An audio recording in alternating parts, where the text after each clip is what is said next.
ضربت خان د ګبر منګل باباتي سیمې هغه اوسیدونکی دی چې 2 ورونه او د تر زوی د کمپاین قطعې په یوې چاپې کې له لاسه ورکړي.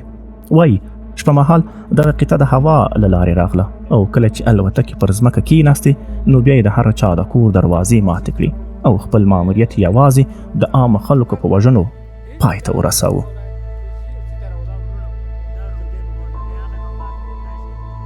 دا چې هر کله هلیکاپټر راغلی هلته پټۍ کېناستې هغه نه وروسته پیاده دوی راغلل.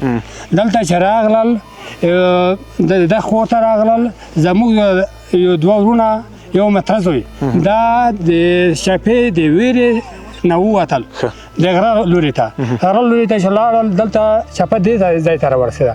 دې ځای ته چې راورسېده داسې ټکان شروع شو جنګ شروع شو. جنګ نه بعد زموږ 2 ورونه چې یو د حاجي حجت خان په نوم یو مولوي حمید الله په نوم هغه 2 په شهادت ورسېدل.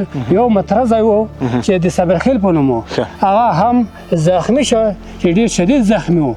هغه نه وروسته هغه داسې کې دوی که بمبار پې کړی وي که شی ترګټ کړي وي موږ ته پاته ونه لګېده. موږ چې هر کله د کړکۍ خوا ته راغلو موږ ته یې ضربې چولې. موږ ته دا امکان نه و چې راوتلي وای ځکه چې هر ځای محاصره و. ټول کلی چار چپېره د دښمن د امریکایانو د کمپاین د وحشي ځواکونو له لورې بند پاتې و. هیڅ چا دا نشو کولی چې ځي ته راوتلی وای د زخمیانو د شهیدانو د احوال یې اخیستی وای.